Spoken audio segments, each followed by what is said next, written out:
Halo semua, perkenalkan kami dari kelompok 11 yang beranggotakan saya Nanda Indriani, Saya Amalia Dwi Kartika. Saya Angelina Putri Kunanti. saya Azalia Retanaila, dan saya Elizabeth Paskarina.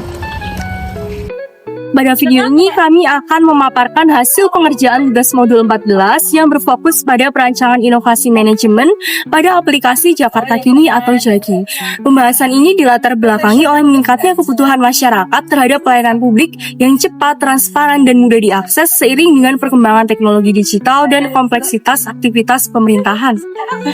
Pelayanan publik merupakan tanggung jawab utama negara sebagaimana diamanatkan dalam Undang-Undang Dasar 1945. Namun dalam praktiknya pelayanan publik konvensional di Indonesia masih menghadapi berbagai permasalahan seperti prosedur yang berbelit, ketidakpastian waktu, serta tidak adanya transparansi. Oleh karena itu, pemanfaatan teknologi informasi melalui e-government menjadi salah satu solusi strategis untuk meningkatkan kualitas pelayanan publik. Pemerintah Provinsi DKI Jakarta sebagai daerah dengan otonomi khususnya memiliki kewenangan luas dalam mengelola pelayanan publik. Salah satu kebijakan inovatif yang dikembangkan adalah konsep Jakarta Smart City yang bertujuan membangun tata kelola pemerintahan berbasis teknologi dan data. Dalam kerangka tersebut, aplikasi Jakarta Kini atau JAKI dikembangkan sebagai super aplikasi dan layanan satu pintu bagi masyarakat DKI Jakarta yang memungkinkan warga untuk mengakses berbagai layanan informasi resmi serta menyampaikan pengaduan secara digital melalui smartphone. Secara operasional, cara kerja JAKI dimulai dari partisipasi masyarakat sebagai pengguna. Warga dapat mengirimkan laporan atau permintaan layanan melalui fitur-fitur yang tersedia. Laporan tersebut kemudian diteruskan secara otomatis ke organisasi perangkat daerah yang berwenang. Setiap proses penanganan tercatat secara digital, sehingga memudahkan pemantauan, evaluasi, dan akuntabilitas pelayanan publik. Pengelolaan dan pengembangan JAKI dilakukan oleh BLUD Jakarta Smart City di bawah Dinas Komunikasi, Informatika, dan Statistik Provinsi DKI Jakarta. Dengan sistem terintegrasi ini, JAKI diharapkan mampu meningkatkan efisiensi waktu pelayanan, memperluas jangkauan layanan, serta memperkuat transparansi dan kepercayaan publik. Meskipun JAKI merupakan inovasi pelayanan publik yang progresif, pengelolaan aplikasi digital skala besar memiliki tantangan tersendiri, khususnya dari sisi manajemen biaya. Biaya pengembangan, pemeliharaan, infrastruktur digital, serta pengelolaan fitur berpotensi terus meningkat jika tidak dikendalikan secara sistematis. Penelitian terdahulu menunjukkan kendala internal seperti keterbatasan sumber daya, koordinasi antar OPD yang belum optimal, serta pengelolaan aplikasi yang belum sepenuhnya berbasis kinerja dan biaya. Oleh karena itu, diperlukan inovasi manajemen biaya yang tidak hanya berorientasi pada penghematan, tetapi juga pada peningkatan nilai dan efektivitas layanan publik digital. Nah, selanjutnya kita masuk ke inovasi manajemen biaya yang diusulkan. Pertama, Lean Digital Cost Control. Inovasi ini bertujuan untuk menghilangkan aktivitas digital yang tidak memberikan nilai tambah, seperti proses verifikasi berulang, fitur yang jarang digunakan, dan alur layanan yang terlalu panjang.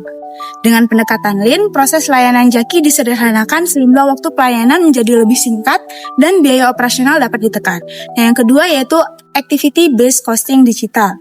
Melalui ABC Digital, biaya dalam aplikasi JAKI dialokasikan berdasarkan aktivitas nyata seperti pengelolaan pengaduan, pengembangan fitur, dan pemeliharaan sistem. Pendekatan ini memberikan gambaran biaya yang lebih akurat dan memungkinkan pemerintah mengetahui layanan mana yang paling efisien dan bernilai tinggi. Ketiga, Just-in-Time Infrastruktur Digital. Inovasi ini menerapkan konsep Just-in-Time pada pengelolaan infrastruktur teknologi informasi dengan memanfaatkan cloud computing dan sistem auto-scaling. Kapasitas server JAKI dapat disesuaikan dengan kebutuhan aktual pengguna. Hal ini akan mencegah pemborosan biaya akibat kapasitas infrastruktur yang menganggur. Nah, yang keempat, Dashboard Biaya dan Kinerja JAKI. Dashboard ini menyajikan informasi biaya dan kinerja layanan secara real-time seperti biaya per fitur, biaya per aduan, dan tingkat penyelesaian layanan. Dashboard ini akan berfungsi sebagai alat bantu pengambilan keputusan manajerial dan pengendalian biaya berbasis data. Dan yang kelima yaitu Zero Based Feature Budgeting. Dalam pendekatan ini, setiap fitur Jaki harus dievaluasi dan dijustifikasi dari nol setiap periode anggarannya. Fitur yang tidak memberikan manfaat signifikan dapat dihentikan atau dikembangkan ulang. Inovasi ini akan mencegah pemborosan anggaran dan mendorong disiplin fiskal dalam pengelolaan aplikasi digital. Selanjutnya, kami menjelaskan dampak penerapan inovasi manajemen biaya dalam aplikasi Jaki atau Jakarta Kini. Inovasi ini tidak hanya berdampak pada efisiensi keuangan pemerintah Provinsi DKI Jakarta, tetapi juga pada peningkatan kualitas pelayanan publik dan tata kelola pemerintahan yang lebih akuntabel. Pertama, dampak penerapan Lean Digital Cost Control. Inovasi ini berfokus pada penghapusan aktivitas yang tidak bernilai tambah melalui digitalisasi dan penyederhanaan proses layanan. Dalam Jaki, proses administrasi yang berulang dan alur birokrasi yang panjang dapat dieliminasi. Dampaknya adalah penurunan pemborosan biaya operasional, peningkatan efisiensi proses layanan, serta meningkatnya produktivitas aparatur. Aparatur dapat lebih berfokus pada aktivitas bernilai tambah sehingga biaya per unit layanan menjadi lebih efisien. Kedua, dampak penerapan Activity-Based Costing digital. Melalui ABC digital ini, biaya layanan Jaki dialokasikan berdasarkan aktivitas dan intensitas penggunaan fitur. Pemerintah dapat mengetahui biaya aktual setiap fitur layanan, seperti layanan Jak Lapor atau Jak Pangan. Dampaknya adalah meningkatkannya akurasi dan transparansi alokasi biaya, serta tersedianya dasar yang rasional dalam pengambilan keputusan anggaran. Fitur dengan biaya tinggi tetapi manfaatnya rendah dapat dievaluasi secara objektif.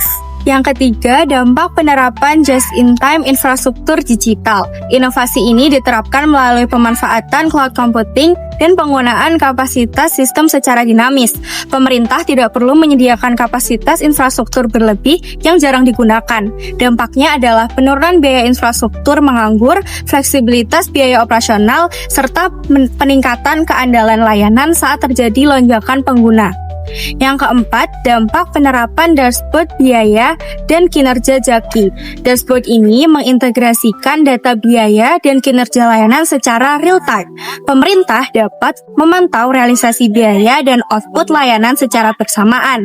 Dampaknya adalah penguatan pengendalian biaya, peningkatan responsivitas manajerial, serta pergeseran fokus anggaran dari sekedar penyerapan menjadi pencapaian hasil pelayanan.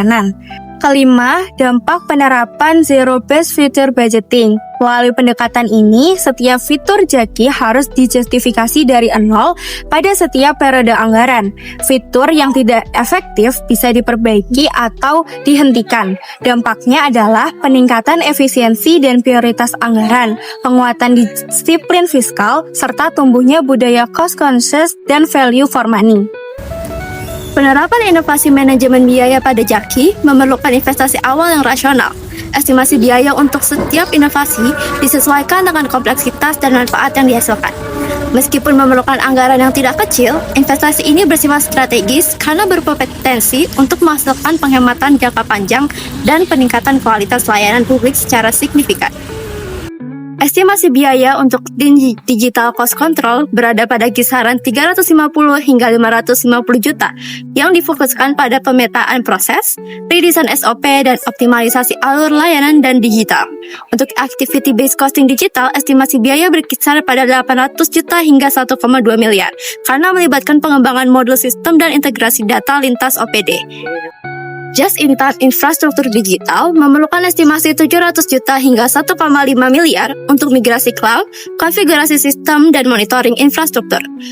Dashboard biaya dan kinerja Jaki membutuhkan biaya sekitar 600 hingga 900 juta untuk pengembangan sistem informasi manajerial berbasis data real-time. Sedangkan untuk Zero-Based Future Budgeting sendiri diperkirakan untuk memerlukan biaya 450 hingga 700 juta, terutama untuk audit fitur, analisis manfaat, dan penyusunan kebijakan penganggaran berbasis kinerja. Meskipun membutuhkan investasi awal, seluruh inovasi ini bersifat cost efektif karena berpotensi menghasilkan penghematan anggaran dan peningkatan kualitas layanan secara berkelanjutan. Sekian penjelasan dari kelompok kami, kurang lebihnya mohon maaf. Sampai jumpa.